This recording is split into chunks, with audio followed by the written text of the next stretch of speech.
Okay, thanks a lot, Leslie. Thank you very much for inviting me and giving me a chance to talk more about something that is just such an interesting and important subject.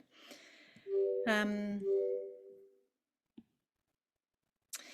I wish to begin by acknowledging that the land upon which I live and work in downtown Toronto has for thousands of years been the traditional lands of the Huron-Wendat, the Seneca, and the Mississaugas of the Credit. Today, it is still home to many Indigenous people from across Turtle Island, and I am very grateful for the opportunity to live and work on this land. So, imagine this. It is October 25th, 1938. It is a chilly evening in Toronto. You've had your dinner and you're about to relax a little. So you turn on the radio and you turn it to the new CBC station, CBL. The male voice comes on, strong, confident, authoritative, patrician even, and the speaker concludes his talk with these words. Therefore, the men whose task and duty it is to direct the destinies of a nation must naturally concern themselves with the question of what the quality of the coming generation is going to be, and are bound to encourage every practical means of improving the general physical and mental standards of the race. For this reason, they will not set chief importance on charitable measures to care for the lives of the unfit, but rather on measures that will help to prevent hereditarily diseased and defective people from propagating their kind, and at the same time on positive measures for encouraging the best hereditary stocks to transmit their qualities to future generations. The speaker was Herbert Bruce. Actually, he was Colonel the Honorable Dr. Herbert Alexander Bruce, a former Lieutenant Governor of Ontario, founder of the Wellesley Hospital in Toronto, a professor of surgery at the University of Toronto, having been educated in Toronto, Paris, and Vienna, and a man who would later serve as a federal member of Parliament. These slides give you a sense of just who he was and the world in which he lived.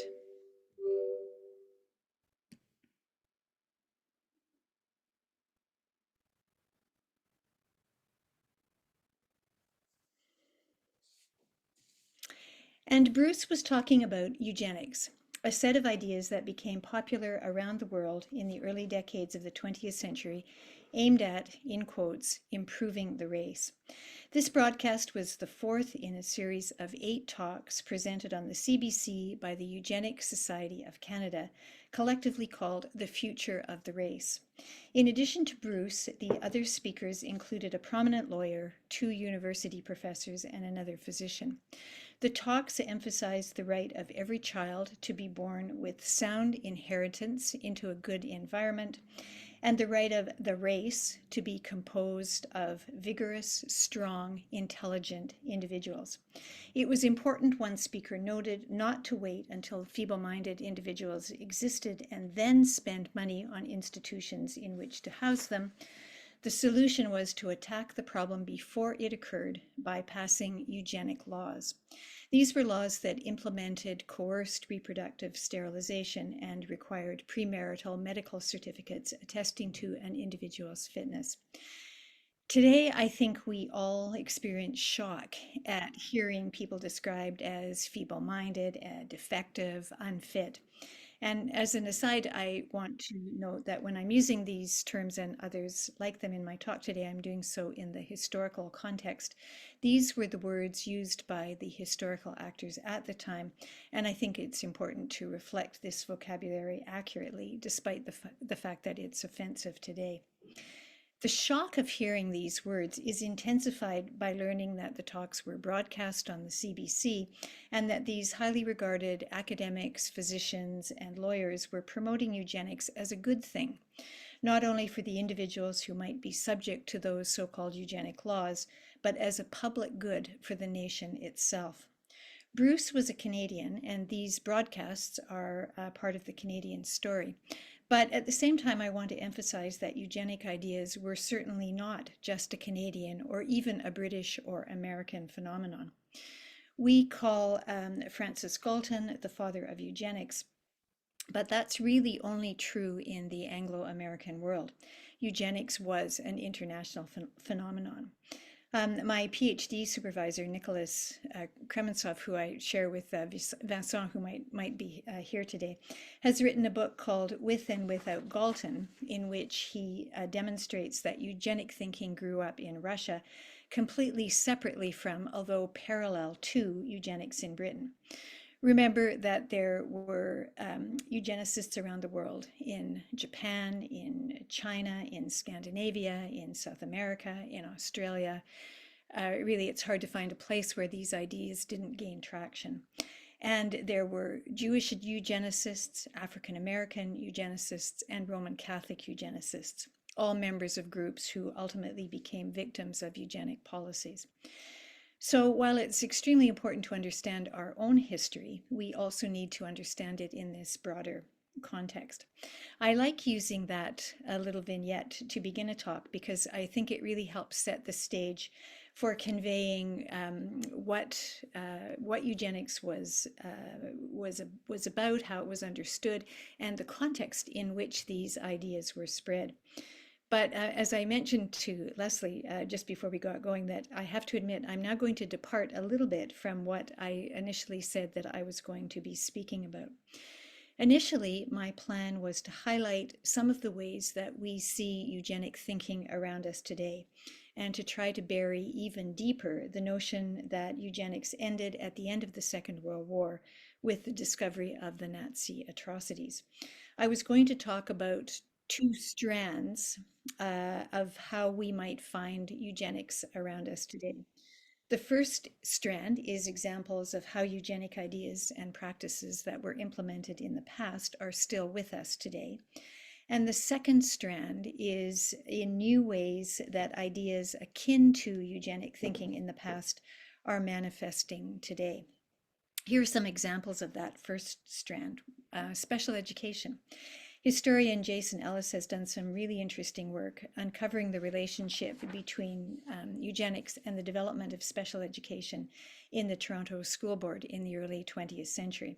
We all now take for granted the existence of special ed, spec ed, sometimes called gifted classes, LD classes, or programs are the norm in many places.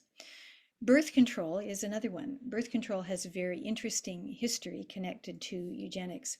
In fact, the eugenic impulses of the two women who are most closely associated with the promotion of birth control in Britain and the US, Marie Stopes and Margaret Sanger respectively, have now been demonstrated. And similarly, we have learned that in the birth control story, I Know Best, an episode known as the Eastview Trial, which legalized the promotion of birth control in Canada.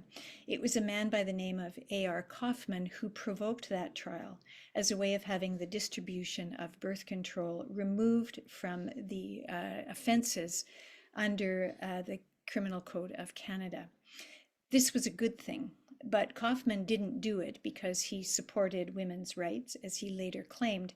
He did it because he was a eugenicist, a founding member of the Eugenic Society of Canada, and believed that the wrong type of people were having children and needed the option of birth control available to them to prevent this. These are some examples of things that we take for granted today, which have perhaps unexpected roots in the eugenic period. And then there's the second strand that I mentioned, echoes of eugenics in things that were not developed 100 years ago, but are current. For example, some of the similarities in some of the current discussions about immigration. And we only have to look as far as Donald Trump to hear some of the same language that the Nazis used, calling immigrants today animals and saying that they are poisoning the blood of the US. Another place where we see eugenic thinking being duplicated is in welfare payments, in some places linked to the number of children that women are having. In some places, the examples that I came across were in the US. You can't get welfare if you keep having children. The idea being in historic eugenic terms, that you are demonstrating your lack of fitness by having children you can't afford to look after without state support, and therefore you simply should not have them. Another example is in the claims that Indigenous women in Saskatchewan are being told, or were being told until quite recently in some cases, that they must be sterilized before they could leave hospital with their newborns. These claims are the subject of litigation and have not been proven, but sadly, they are not hard to believe. A further example, I should say, is the story of women incarcerated recently in California prison who were advised by prison officials to get hysterectomies before they would be released. And I was going to leave you to grapple with the question about whether the way the COVID vaccination was distributed, at least in Toronto, was a kind of eugenics. The argument has been made that the fact that the vaccination was more readily available in middle and upper middle class postal code areas than it was elsewhere had a eugenic effect, if not intention. In that the more so-called valuable or fit members of society were being protected. But I've decided I'm going to focus on something a little bit different than those stories that I've been thinking a lot about lately, and is a bit of a deviation from that intended topic, but I think it fits well with Crash's goals and the work that this group and others like it are doing internationally. We all agree that the racism, the discrimination, the prejudice, the cruelty inherent in the manifestation of eugenics in Canada and elsewhere was terrible, and that eugenic practices like marriage restrictions and especially coerced reproductive sterilization were horrific. I think we kind of have a twofold reaction to this history. First, we know that we need to develop a response to that past. And this is well underway, although it has been slow and in some cases has been resisted. But we've seen lawsuits, we've seen payments, apologies, renamings, and other forms of recognition by institutions and governments about their own eugenic pasts. Indeed, Crash exists in part as a response to that past.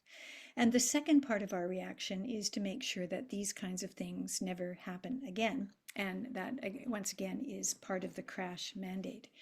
So how do we do this?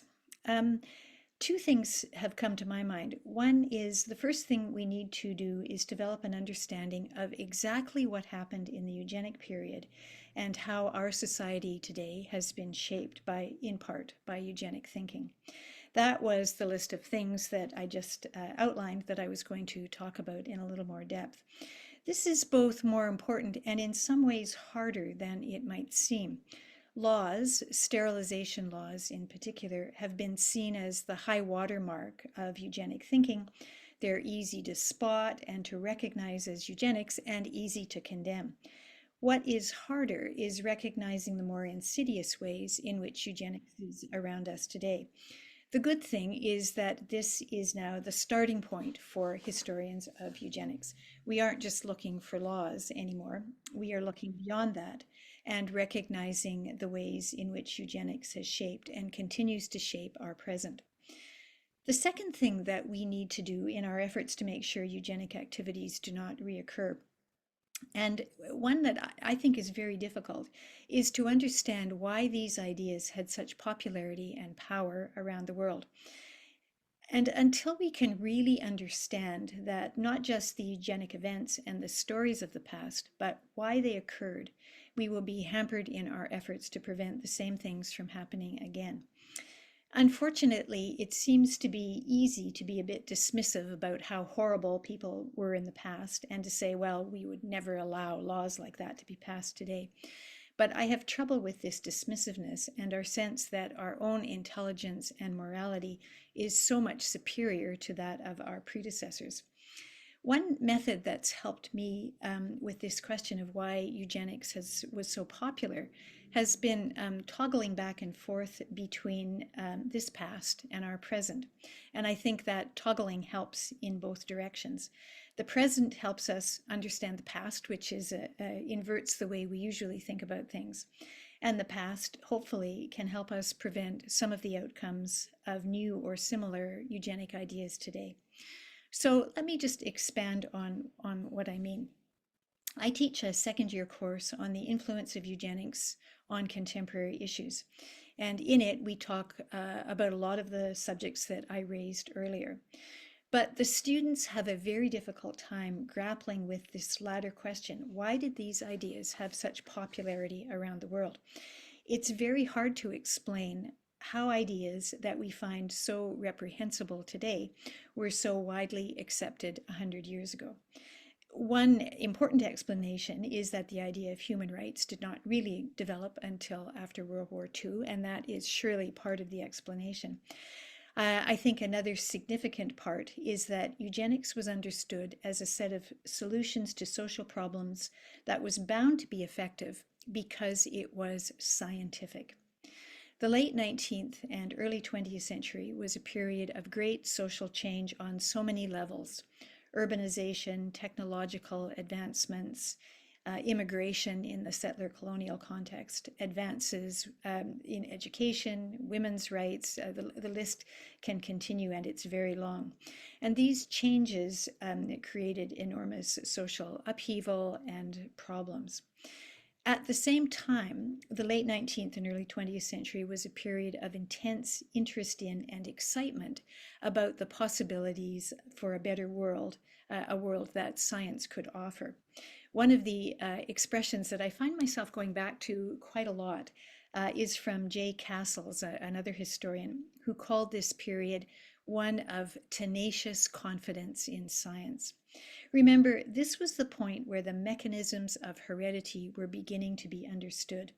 In the latter part of the 19th century, Darwin had written about evolution, but he didn't understand how heredity worked.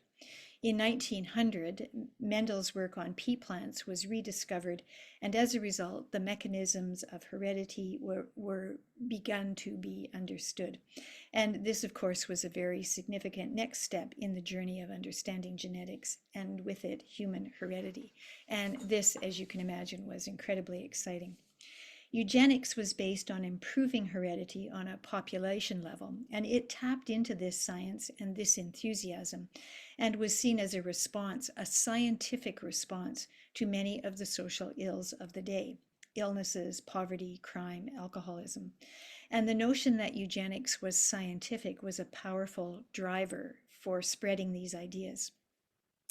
In teaching this second year class that I just mentioned, it occurred to me that one way to understand this excitement and optimism about the future in the eugenic period is to look at our responses today to some of the developments that have very similar goals: improving heredity, preventing various illnesses and conditions.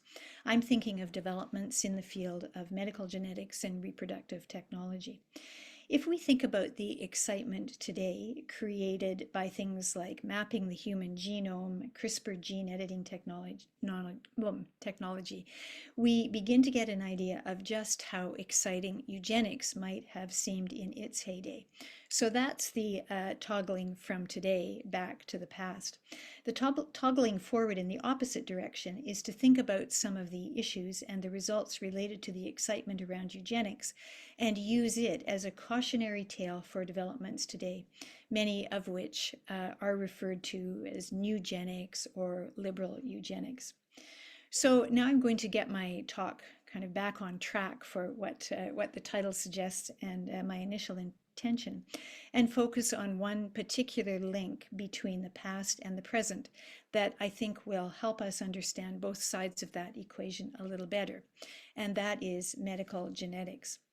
One of the things that we look at in my course is the relationship between medical genetics and genetic counseling.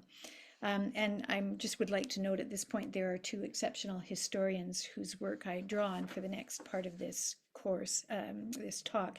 And there I have slides showing the titles of their books, which I will show in a minute.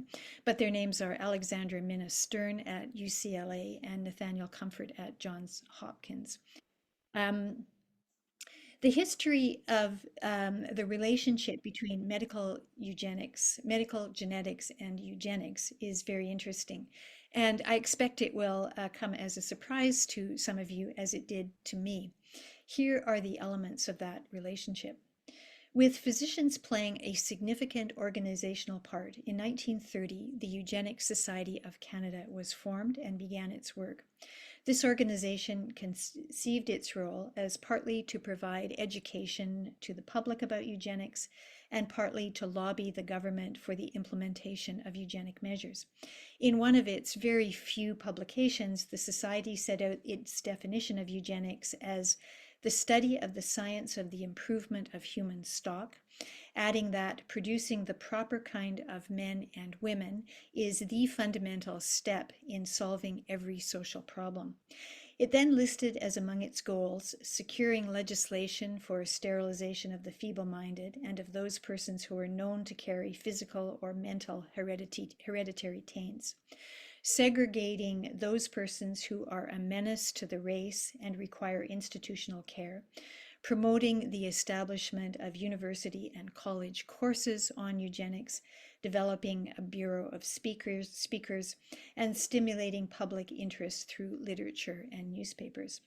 One of the founding members of the Eugenic Society of Canada was Dr. Madge Thurlow Macklin. And there's a picture of her and her dates. She was born in Philadelphia and received a medical degree from Johns Hopkins in 1919.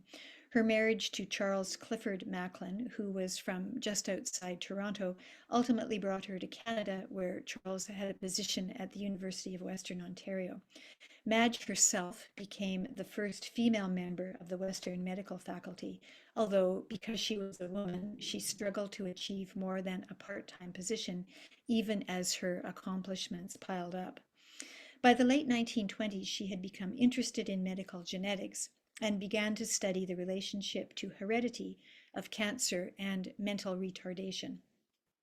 She made a fundamental contribution to the statistical analysis of human genetics, and her major research interests analyzed family histories and studies of twins to determine the hereditary aspects of cancer. She also became very focused on the need for genetics to be taught as part of the medical curriculum in order that physicians gain an understanding of genetic diseases. And she predicted that ultimately medical genetics would be part of the curriculum in all medical schools. For her advocacy of this, she is now known as the mother of medical genetics. But Macklin was also a vocal supporter of the eugenics movement, believing in sterilization of certain individuals as the way to eliminate certain characteristics from the human population. In a 1934 article in the Canadian Medical Association Journal, one of over 200 scientific papers she published, Macklin wrote, "Whatever may be one's personal reaction toward the subject of sterilization, the fact remains that with a policy of non-elimination of the defective stock, with selective mating, where defective mates with defective, and with a differential fecundity operating in which the defective stock breeds more rapidly than the normal, there is only one outcome: annihilation of the normal stock."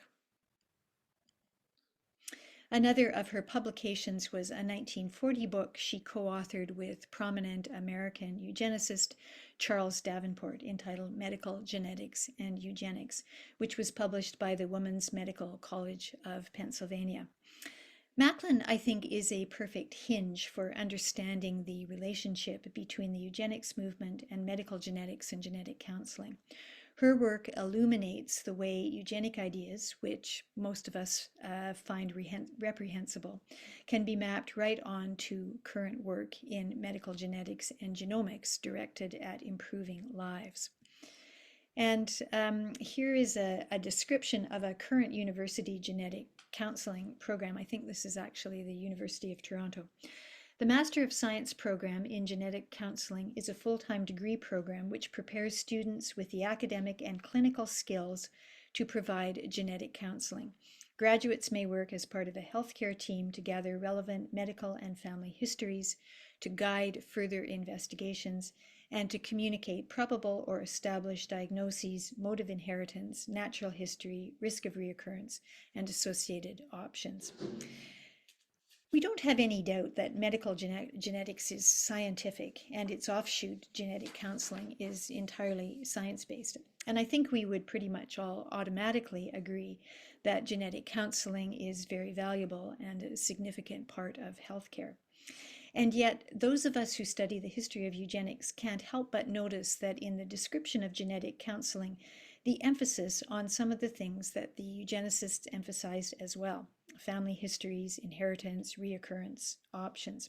I'm not saying that genetic counseling is the equivalent of eugenics today, although there are certainly circumstances in which some might and actually have made that argument. Um, in fact, there's an excellent history of genetic counseling called Telling Genes, in which the author-historian Alexander Minna Stern traces the origins of genetic counseling right back to the eugenics movement of the early 1900s. Stern, by the way, is one of the leading historians of eugenics in the US. For example, early genetic counselors did not hesitate to support sterilization of people with developmental disabilities, and even until at least the 1980s, Stern points out that counselors tended to represent genetic conditions likely to produce a physical or mental disability as biological errors which should be avoided. Moreover, they were initially also very directive in their counseling, providing specific views and recommendations to parents based on the anticipated effects of a genetic defect. One of the factors that they considered in their recommendations was the economic costs to the state of health care for individuals with genetic conditions, which would impact their lives and their care. Even now, Stern notes that at the time the book was published, which was 2012, the vast number, over 95%, of genetic counselors in the US were female, and 92% classified themselves as white or Caucasian, raising serious questions, Stern notes, about the ability of genetic counselors, no matter how well trained or intentioned, to reach and communicate effectively with clients from differing social and cultural backgrounds. Stern also notes that this field has done a lot of work in coming to terms with its eugenic origins and educating practitioners in this history. And in fact, I have participated in some of that education myself. In June of 2022, historian Erica Dick, whom many of you will recognize as the most prominent historian of eugenics in Canada today, and I were invited to give talks to the annual meeting of the Canadian College of Medical Geneticists. They actively wanted historians to educate them about the connections between medical genetics and eugenics. And interestingly, I received a number of messages afterwards saying how grateful members were for the information, as they had absolutely no knowledge of these connections. In preparing for that talk, I also attended an online conference in June 2022, put on by the National Human Genome Research Institute, one of the institutes of the US National Institutes of Health. The topic was, does genetic and genomic screening keep the door open to eugenics? Not surprisingly, the question was not answered definitively, but a number of red flags were raised at the conference and have been elsewhere and subsequently. These include, given the tremendous cost of this research and subsequent interventions, how do we decide who should benefit? Similarly, given the tremendous cost of this research and subsequent interventions, should they be carried on at all when the money could go to projects that are more broadly effective? Who is entitled to the information obtained, and how can we ensure its security and privacy, given the ethical issues that remain outstanding? Should this research continue to be funded or halted until we have a clearer way forward on some of these issues? And yet, the medical advances, the promise of genetic medicine, the excitement and hope that it provides can easily obscure the importance of these questions. So let me say again, I am not saying that medical genetics or genetic counseling is eugenics. I am simply pointing out, first, the lineage of medical genetics, and second, that there are similarities between the concerns of medical geneticists and eugenicists in improving the health of the population. And I'm speculating that the general public understanding of the value and the promise of medical genetics is similar to how the general public understood eugenics a century ago. It was a bit of an aha moment for me, realizing that the excitement surrounding mapping of the human genome and the possibilities of CRISPR technology, gene editing for improving lives must be exactly like what the eugenicists and the public felt about the possibilities for improving the race. So think back to Herbert Bruce at the beginning of this talk. He spoke of improving the general physical and mental standards of the race and encouraging the best hereditary stocks to transmit their qualities to future generations. And if we remember that race in this period, the term race, was often a synonym for human race, isn't that exactly what medical geneticists are trying to do today? Um, this is the second book that I wanted to mention. Um, by American historian of medicine Nathaniel Comfort called The Science of Human Perfection, which got me started thinking about some of these issues. So now we can see the parallels between the excitement about the present day developments in genetics and the excitement about the science of eugenics. And this, what I'm calling the toggling back and forth, can help us understand the eugenicists better and at least partly help explain the question of why eugenics was so popular. I think it had a lot to do with the tremendous promise of a better future, a scientific promise. Understanding the eugenicists better can also help us look at some of the things happening today in a way that's a bit more clear-headed and hopefully helps us avoid following a path that we criticize the eugenicists for having followed. If we can see these parallels, we will be better able to tackle some of the very difficult ethical, social, and legal questions raised by some of these developments in biology that I've named. Questions that go to the heart of determining what life has value and who decides. Questions that may also put our liberal social values in opposition with one another. Here are a couple of examples. In much of Scandinavia, Down syndrome has been almost completely eliminated because prenatal testing has been offered to women. In Iceland, the testing itself is not mandatory, but telling women that it's available is mandatory. The result is that since this practice was implemented, almost all pregnant women choose to be tested, and almost 100% of the women whose tests show that they are carrying a Down syndrome fetus choose to have an abortion. The result is that only 2 or 3 children a year are now born in Iceland with Down syndrome. Iceland is a very small country, I think a population of about 300, but nevertheless, it suggests that Down syndrome will be almost eliminated. So think of those repercussions, the repercussions of this. Children in particular no longer have the opportunity to interact with anyone with Down syndrome.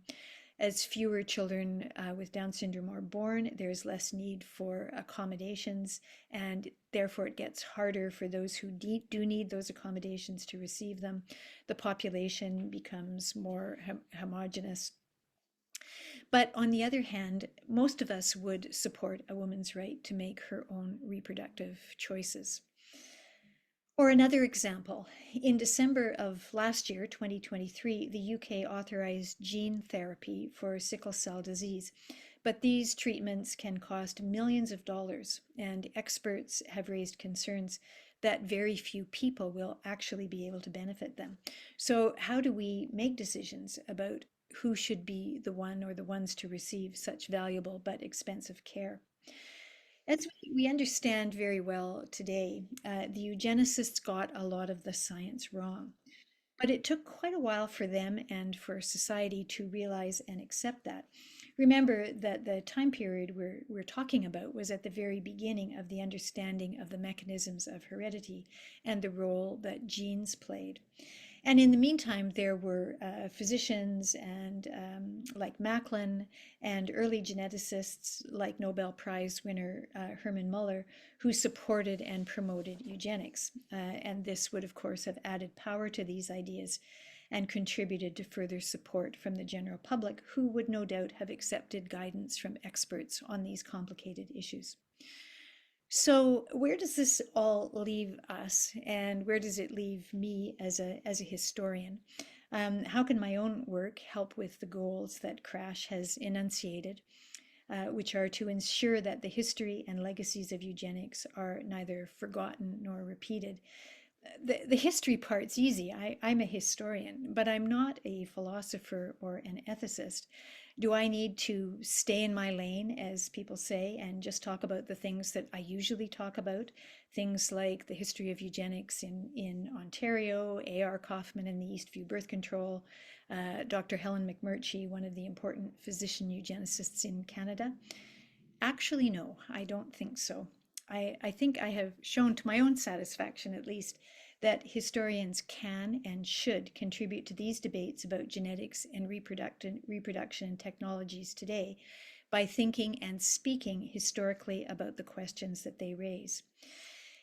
In considering the value of history as an academic discipline, that kind of favorite question, what's the use of a history degree? You will hear some historians give the purest answer to that question by saying that the study of history has an inherent value of its own. It does not need the utilitarian purpose of being a commentary on the present. I do agree that the study of history is very important for its own sake, but I would also say that I think history has a very clear value in helping map out the future.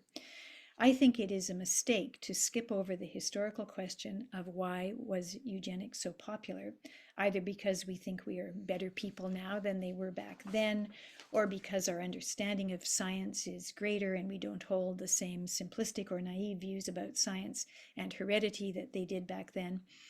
As a historian, like many of you here with particular and expert knowledge of eugenics, I'm suggesting that we recognize our own potential for hubris, for excessive pride in present-day accomplishments, and consider whether we might not have all the answers either about some of the developments in genetics and medicine that are taking place around us, in the same way that we criticize eugenicists in the past. In the context of this talk, the lessons which are available to us because of the problems created by eugenic thinking in the past provide a cautionary tale for thinking about precisely some of those same issues today. And paying attention to those lessons, including trying to understand why these ideas had such traction over a century ago, is a significant step in helping to make sure that eugenic horrors are not repeated in other forms today. Thank you.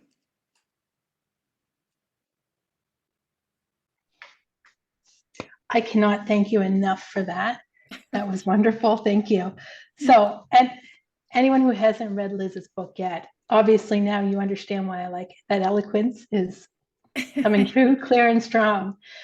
So it is my pleasure to facilitate a question period. If anyone would like to ask questions, or if you'd like, you can post them in the chat and I'm happy to read them for you as soon as I open it.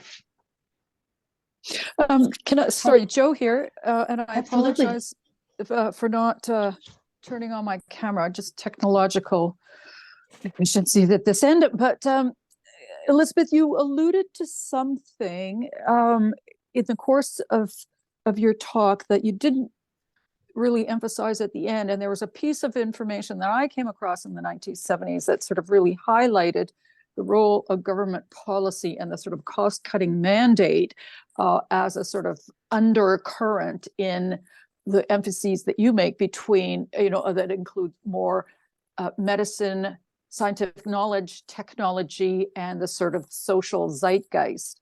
And so the one thing I encountered was in the course of the development of the Lalonde report in which was released in 1973, there were just sort of passing references to the role of genetics in this absolutely new approach to healthcare, which was revolutionary as much around the world as in Canada.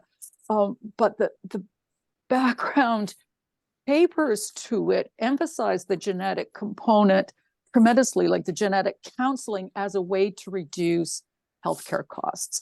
And so I am just wondering whether you are, whether, you're looking at that interplay between government and political pressure, fiscal pressure on both the academy, the technologists, both all three, and on society at large, whether that's a factor that needs to be given more attention. Yes, I think that is a factor that needs to be given more attention. I have to say that my expertise is Ontario, the history of eugenics in Ontario, kind of up to around the period of the Second World War, and so I have not studied the sort of the 70s or that from the point of view of these kinds of issues, but I have encountered them again in teaching this course that I've been doing. So that part of my my talk is based on a little bit more about some of the ways that sort of medical genetics is presented today and the enthusiasm for it and so on. But I think that you can certainly, even without having studied that kind of that earlier period, there is a lot of connection about kind of the cost.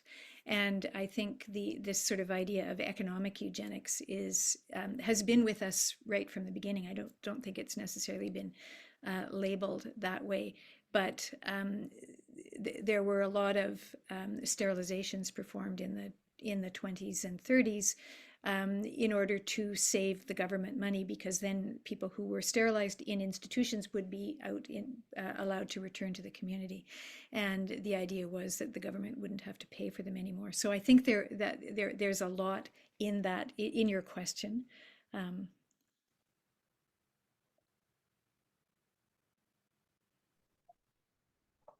Thank you. I love the idea of unpacking the economic eugenics behind that too, because there's definitely those undertones.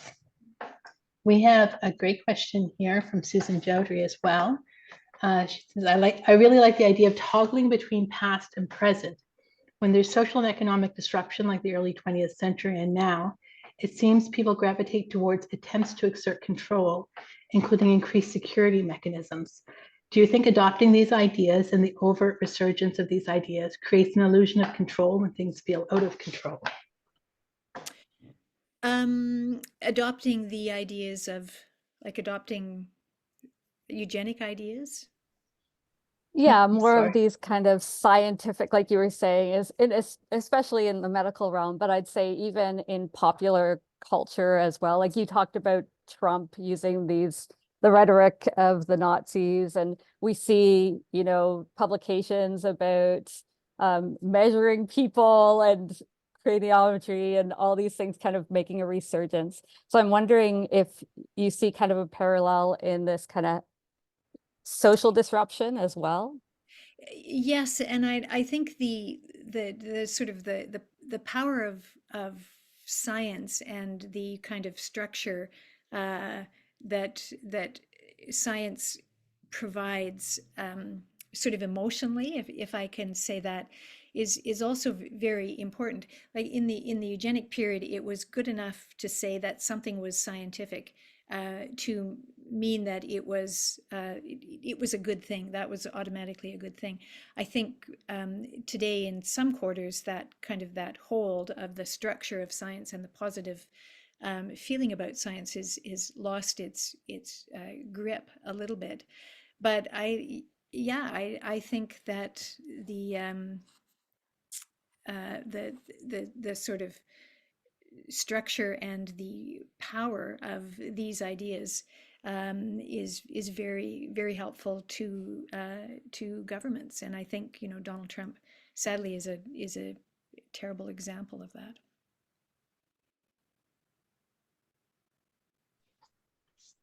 It's interesting how we seem to have these times of faith in science, or that scientism, but also anti-intellectualism that kind of wars it out, and sometimes within the same population base.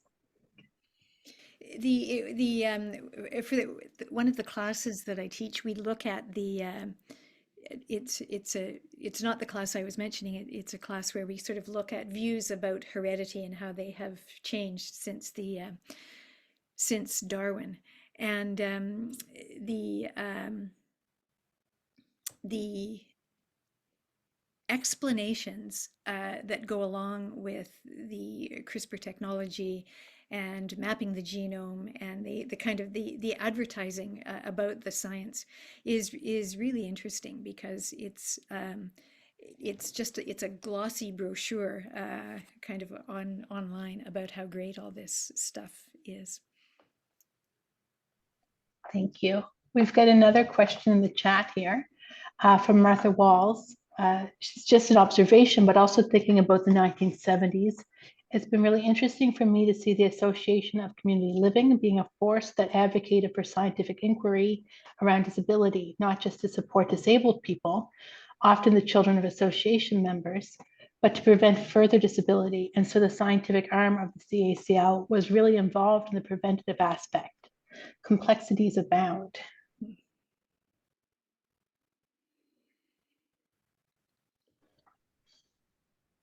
we have any more questions? Oh, we have one from Amanda in the chat. She says, do you think there's a correlation in eugenics today between labeling embryos for IVS as preborn children with the expense that people who are not Caucasian? Those children must be protected at all costs, is trying to ensure that more white children are born, as they are more likely to be able to afford it due to rampant systemic racism. The whole kind of tangling of birth control, eugenics, reproductive technologies is really, really, really interesting. And I think part of the complexity is that one of the topics again in that eugenics course is sperm banks, and we look at the kind of advertising and the people who are accepted for their sperm, and we look at the case of a California sperm bank that was set up in the 1970s, and the idea was the person who established the sperm bank was a eugenicist. He was a scientist, but he was also an explicit supporter of eugenics, and he would only accept sperm from Nobel Prize winners. The sperm bank didn't do very well. They actually only got one donation, and that person claimed that he didn't really understand everything about, that it was intended to be eugenics. But these topics are so complex and so tangled that I think they need a lot of work and they need a lot of thinking. And I was kind of trying to make the pitch in my talk for historians to help do some of that entangling. I was preparing for another talk once, and there had just been, this was before about 3 or 4 years ago, so it was before the Roe and Wade case being overturned recently. But Clarence Thomas, in a decision, sort of in part of his decision that wasn't really related to the main argument, so just kind of monkeying around in issues, really claimed that birth control and abortion and eugenics were all the same thing. And so immediately Alexander Stern and other prominent Americans were asked to comment on that in the New York Times and disabuse him of the notion that birth control, the development of birth control, was eugenics. That was the argument that he was trying to make, and then to say that it was the same as abortion and shouldn't be permitted. But it's kind of trying to unravel all these things and trying to kind of bring a historical perspective, an ethical perspective, a legal perspective. These are really, really difficult issues.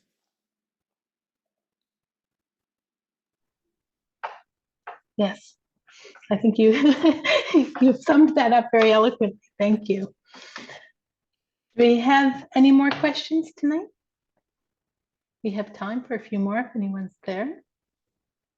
Can I just ask, sorry, I'm having trouble with this phone and I always hitting the wrong button, so I apologize. What was the answer? Like, what is the core distinction? I mean, I have my own idea of what it is, but I'm just wondering what the scholars pointed to rebut Clarence Thomas. Do you remember? Well, the argument that birth control was eugenics is one that people talked about that at the time, about whether or not birth control was eugenics. And certainly the case that I know about the Eastview trial in Ontario, it's very complicated to pull that apart because although birth control is such a sort of fundamental aspect of public health, it was promoted at the time by all these eugenicists who thought that, as I said, the wrong kind of people were having children. But to claim that birth control was eugenics, it's just a lot more complicated than that. And I think that's what these Stern and others pointed out when they that it was simplistic analysis to make that point. And I think one of the problems is that these issues are very complicated, and you have to be patient and you have to think hard about them. And it's very easy to kind of read the first paragraph and then carry on and not delve into them. And that we need students and citizens who are prepared to think hard about these topics because they are complicated. Would you say that it's simplistic then? Because my answer to that question would be very kind of simplistic, in that abortion and birth control ideally or are supposed to be in the control of the woman or the potential parents, as opposed to the state or authority figures. I mean, is there damage in being that simplistic? Well, yeah, no, I don't think there is. The problem, the complexity comes in the intent, that if you're promoting, and this is just so interesting, this tension is just so interesting for historians, because if you're promoting birth control because you think that as Kaufman, poor French, Roman Catholic, uneducated families were having too many children, you wanted them to use birth control. The irony is that those women were desperate for birth control because they wanted to use it too. So is birth control in that scenario eugenic or not? I think I mean, they both got what they wanted. So Kaufman got fewer children in those families, but those families got fewer children, and that's what they were seeking as well. Which potentially meant that they were less uneducated over time as they had more resources. But so it seems that coercion is part of the element of it. Then if you're not being coerced and you're making a choice, then it's an entirely different thing than imposition, I'm assuming. Yeah, and I think like things can be sort of two things at the same time, depending on how you look at it and how you approach it. And the birth control, the tension in the Kaufman story, and the reason that we know it so well is that there are actually trial records, trial transcripts available, where the women are questioned about why they want birth control, and their testimony is very, very moving. They all say, they sound as though they're 21st century women. They want to control their own family, they want to make their own decisions, they want to space their children. They have had abortions in the past, and if they had access to birth control, they wouldn't have. And it was it's a remarkable historical record to read that testimony. And for kind of strategic reasons, there was testimony from about 20 young women in Eastview. So, but Kaufman saw that as a tremendous victory.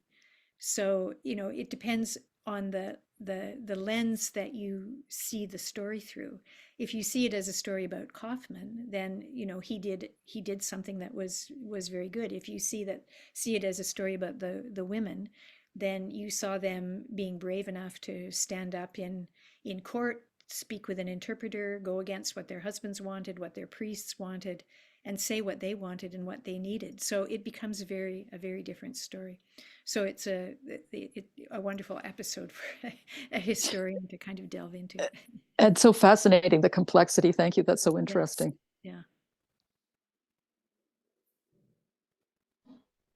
It's interesting the switch in sort of views that we see too, especially depending on the background of the women, because so often, these same women that were part of the Kaufman trial, if they had been white women, white English women, he probably would have been a lot less willing to support that birth control, and they might have had more trouble accessing it, depending on the time. He was, there's some historical debate about, because he had this organization called the Parents Information Bureau, and he sent workers who were employed by it into areas where he thought people needed birth control. And there's this idea that he actually provoked the trial because by sending one of his workers into a very French Canadian Roman Catholic area. But this started because he wanted to, he thought the workers in his own plant in Kitchener were examples of people who shouldn't have so many children, that they couldn't afford them, that he would lay them off at times when the factory wasn't busy, and they would drink too much and so on. So it certainly in his case, those women weren't French Canadian, but they were poor, and they were, or at least they were, those families were employed, but they certainly weren't middle class. And so yeah, he on a number of measures, he was a very horrible person, because he had these intense prejudices against quite a lot of the world. But at the same time, what he did resulted in something very significant happening. It probably would have happened in another way at another time. History isn't just kind of, there are multiple ways that it can unfold. But it happened in the way it did because Kaufman was a eugenicist. So I just kind of find that a mind-boggling thing to think about. It's absolutely fascinating. I have another question in the chat from Milton Reynolds. He says, the collision narrative of eugenics in the post-war period seems to have lulled people into a state of complacency. How do you suggest we more effectively counter the resurgence of eugenics when it is often hiding in plain sight? Well, that's a great question, and I think that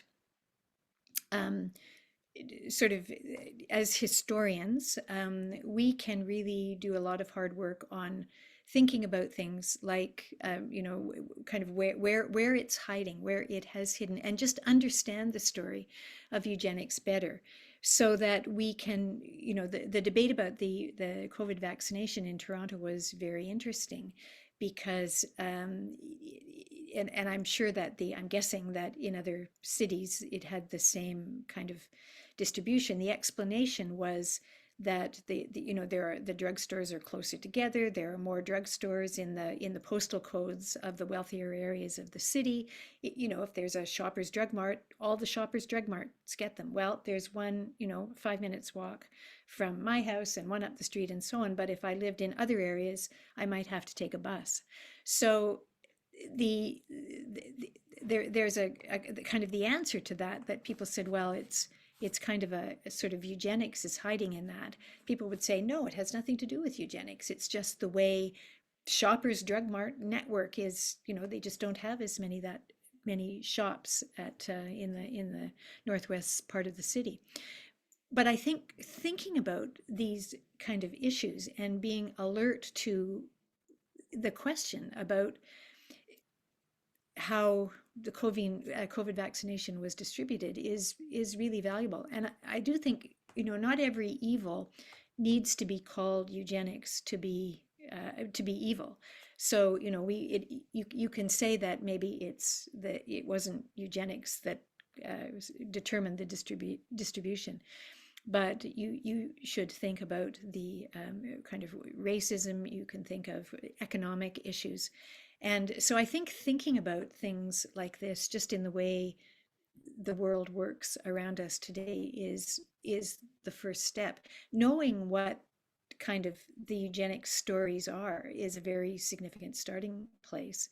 And there are lots of kind of wonderful historical work is being done that points things out, like so much stuff that I didn't know, that special education came out of the eugenics period, for example.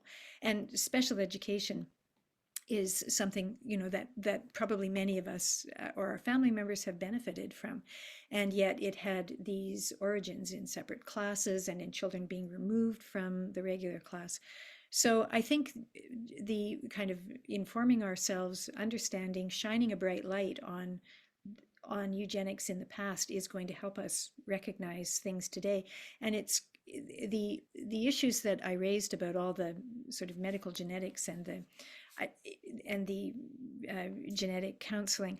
I'm not equipped to answer all the big questions about that, but I think that I and everybody here can help a little bit by trying to understand the implications and not kind of falling for the glossy kind of brochure approach to these questions, and asking things like, well, who is going to benefit, and who decides who's going to be benefit.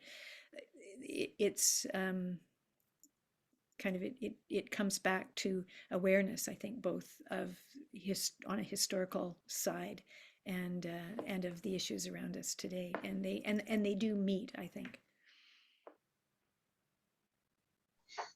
And thank you so much for noting that we can make a difference with our little specialties of knowledge, because I think a lot of us do think that sometimes, should I stay in my lane?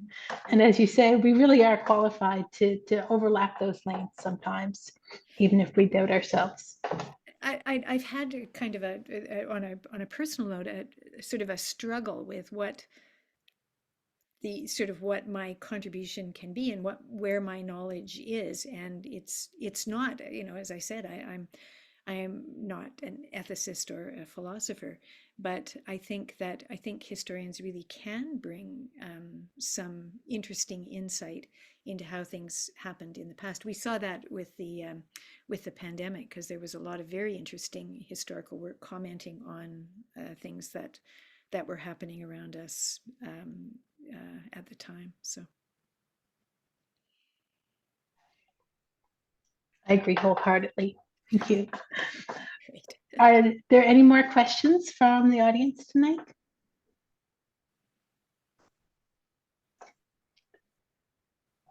Oh, perhaps. I don't see any hands. No, it looks like I have my hand up. Oh, there you are. Okay, I'm sorry. Go ahead there. Okay. First of all, if you've already covered this, I apologize. I'm gonna watch the replay because I don't know why, but I've been going through a lot of things that are in Eastern time zone. So even though it was in the same time zone as me, I still thought Eastern. So I came in late. So my apologies. But I was wondering if you touched on, so you're talking about birth control. If you touched on this strange thing that is still happening with the over sterilization of Black and Indigenous women in North America. I don't know. I only touched on it in a reference to a class action lawsuit that's taking place in in Saskatchewan where Indigenous women are being told that they need to be sterilized before they can go home with their newborns. So that I noted it, but I didn't talk about that further. Yeah, I have heard that it's happening with black women as well, except that they're not actually telling the black women that they're doing it. So they just find out later on when they try to have kids that they can't. Yeah, And yeah, there's certainly a history of that in the eugenic period. Many people, women, thought they were having their appendix out. So yeah, not only was it not consented to, but they weren't even informed. And yeah, there's suggestions, evidence, court cases that that's still going on now. yeah. Last what thing on somewhat related was this weird tension of where um we had black and indigenous women um fighting for their right to have children and the medical system resisting them. And then you had white women fighting for the right to not have children Yeah, at the same time. And it was yeah, interesting how the same medical system was treating both differently. yeah. We're trying to encourage the white women to have children and the other people not to.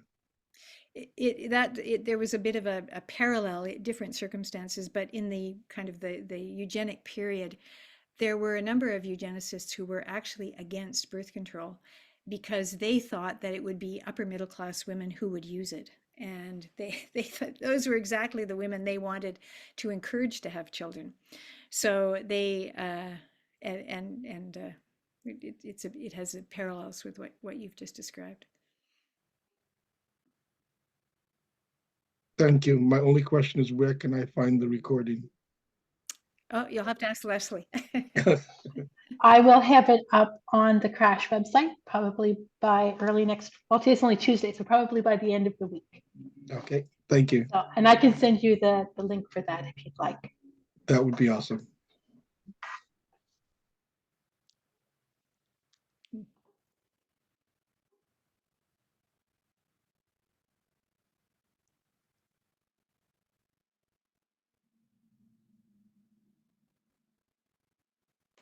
By the way, you're muted.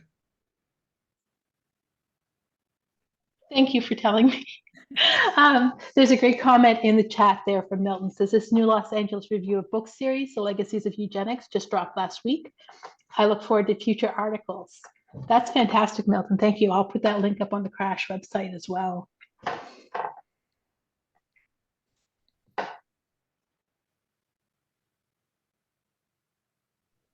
Okay. I'm not seeing any more hands. Am I missing anyone? Speak now or forever hold your peace. Okay. Oh, Milton says, thank you for this. I sadly dropped in late myself, but look forward to viewing the recording. Thank you for your work. And Simon Fisher says, most biographies of Fannie Lou Hamer, U.S. civil rights activist, discuss how she received a Mississippi appendectomy, which was when Black poor women were sterilized without their knowledge or consent. Simon, I'm so sorry. I don't know what IFO. Oh, sorry. I thought it was an abbreviation, the IPO. That was to UFO. I was trying to back my auto-corrected. I'm sorry for misspelling your name. That's okay. My non-millennial brain was like, what does ITO stand for? I have no idea. So What American acronyms are you putting out now? Yeah. Yes. Oh, I have a question. What was most surprising to you as you dived into? Is there something that jumped out to you? I don't know if you already talked about this because I wasn't here. I'm just wondering if there was something unexpected that jumped out at you as you were researching this. In the researching eugenics, sort of putting on my historian hat, not my contemporary commentator hat, which I feel slightly fraudulent about. But the thing that astonishes me over and over again is how popular eugenics was, and that there were movies, there were books, there were talks, there were newspaper articles I think we can't really, we don't really appreciate that because we are so critical of those ideas. And yet they were so well known at the time and not supported 100%, but they were largely supported. And so I'm sure that, I grew up in Regina, my grandparents and so on. I'm sure they must all have been eugenicists in that period. They must have all kind of been captivated by these ideas, their notion of kind of fairness and equality was not what we would kind of promote today. But that's the thing that kind of gets me every time when I think about eugenics. On the kind of contemporary side, there are a lot of things that I only began to recognize as having eugenic connections or influences when I started to think about it. And so I'm the sort of the medical genetics and the genetic counseling. That was a very interesting kind of discovery that I made when I read Alexandra Stern's book. Because it's another thing that we just take so for granted in the world around us today. And we think, oh, yes, of course, it's a good thing. But like any number of things in our society, the influences of eugenics on it were quite significant.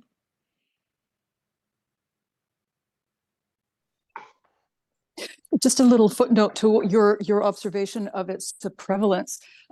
Eugenics was a founding principle of the Canadian Public Health Association when it was created, and one of the founders, Peter Bryce, who Cindy Blackstock has really promoted as a key whistleblower with residential schools, was also a eugenicist.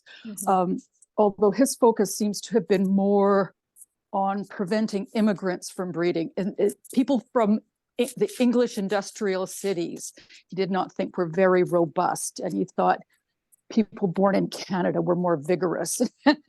and so that was his particular slant. But I think that speaks to your comment, Elizabeth, about its pervasiveness. Yeah, I had a conversation with my dissertation supervisor. I'm a relatively newcomer to the field of history, and so this was not too long ago because I'm working on a project now of Helen McMurtry, who was an early Canadian female physician, but also a very prominent eugenicist. And I said to him, one thing that really interests me is why she was a eugenicist, why she supported these ideas.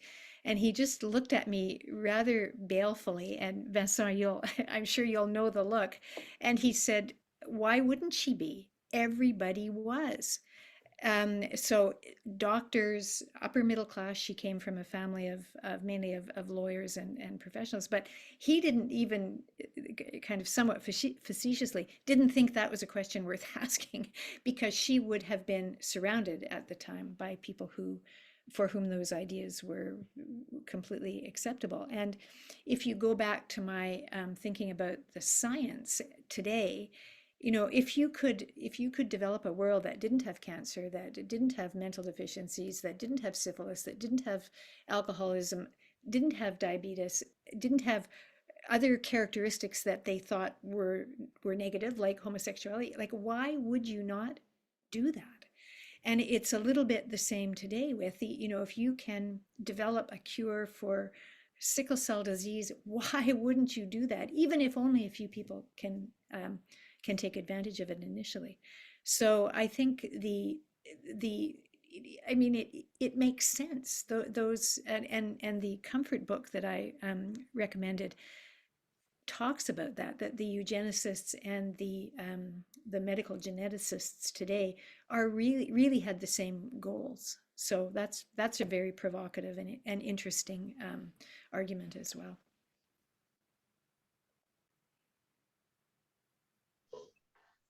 An argument for why historians bring context to these. Exactly. Exactly. Absolutely. Do we have any more questions or comments tonight? I thank everyone for joining us, especially Liz, because There's a hand up. oh, where is it? Why can't I see these It's a hands? J phone, I think. I don't know who that is. Okay, please go ahead. And then I have Oh, something no. after them. I think Joe's gone. I think that was her phone acting up. She was having issues with it. Okay, I have Go something. ahead. I there was a anti-vax hysteria that happened even before um, the pandemic. Yeah. And it was related to people thinking that it was about that the vaccines gave autism. And I remember reading an article that sort of made the connection between this irrational, this people were now having outbreaks of diseases in communities, and it was mostly relatively affluent white communities that were refusing to give their kids certain vaccines because they were afraid that they were going to get autism, even though autism is not contagious. And how you can tie this to the idea of wanting a quote unquote normal child, which is still part of the whole eugenics thing of wanting no blemishes to the point where you allow your child to get deadly diseases. Yeah, that idea of kind of defects is that's kind of something that is being contested somewhat today, but it was very that was kind of the analysis in the eugenic period. There are other really interesting connections between eugenics and vaccinations, and that was that the anti-vax movement goes back right into the to the 19th century, and people were very worried about putting this kind of injecting this substance, whatever it was, into your body. And the Carrie Buck court case, the one that said sterilization was constitutional in the U.S. in the 1927 or so, I think it was around there, and the judge Oliver Wendell Holmes, who was he was on the U.S. Supreme Court, and he was a highly regarded judge. And in fact, when I was a lawyer before I became a historian, and he was noted, like we talked about him and we talked about his decisions, so that even so much later, he was considered just such a wonderful example of judicial writing or interest anyway. And he said he compared sterilization to vaccination and said, if we're prepared to tell people that they have to have vaccinations, then then what's the problem with sterilization? Is what is the analysis that he used at the U.S. Supreme Court in the Carrie Buck case to in his judgment, which ultimately authorized the legislation. So the connection between eugenics and vaccinations is that's there's lots of very interesting stuff there as well.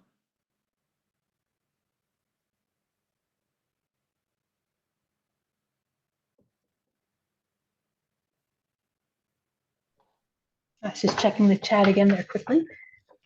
There's so many interesting. Oh, we've got another comment from Milton.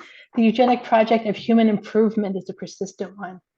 The appeal of progress is predicated on defining some and innately deficient, unfit, and undeserving of society's resources. I know I couldn't agree with you more, Milton. Yeah, I think the whole this whole notion of heredity.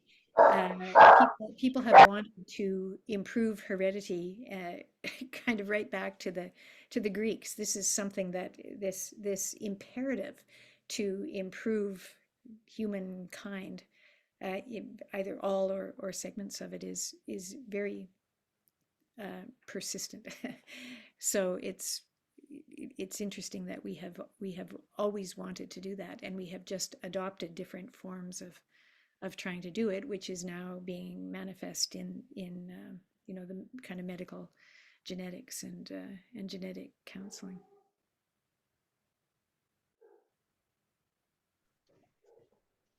So much of it depends on who gets to decide who's innate, who is Yeah. defective.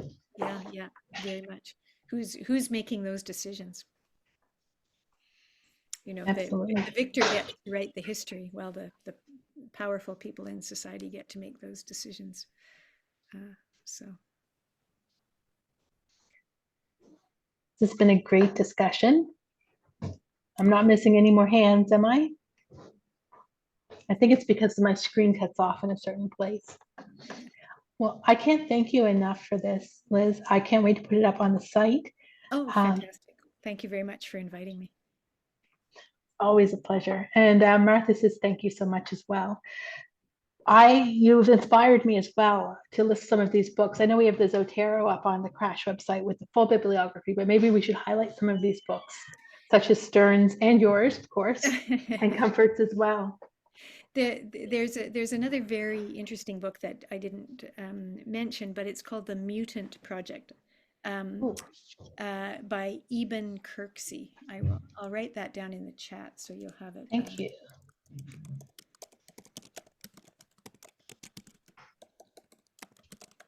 I made a note of it as well. I haven't read that. It is a oh yes, and Angela Saini. Oh yes, I love that. He's an anthropologist, and he talks a little bit about eugenics, but his focus is on the CRISPR technology, and particularly the first CRISPR babies that were born about 4 years ago in China. And being an anthropologist, he kind of embeds himself in the story, and he hops on his motorcycle and goes riding around in rural China, and goes off to conferences and stays at very nice hotels that he tells you all about in the book. So it's really readable. But he's really raises a lot of extremely interesting issues on the contemporary side. So that's definitely another one to put on your your pile of summer reading, which I'm sure for everybody is quite big at this stage. But this is the perfect time to add it right after the end of term, before it's gotten too long yet. Thank you. Yeah, that's right. Well, this is the end of our speaker series for the spring. We hope to have another event coming up in May. If it happens or manages to occur, I'll email everyone on our list, and I'll post it on the website as well. But I want to thank you all for joining us tonight. And definitely, again, thank you, Liz. Always a pleasure. Thank you very much. And got lots of thanks in the chat as well. So thank you all. Oh, and Milton says DNA Dreams is also worth a watch. Thank you, Milton. I'm going to add all of these things to a list we can access. Okay. Good night, everyone. And again, thank you.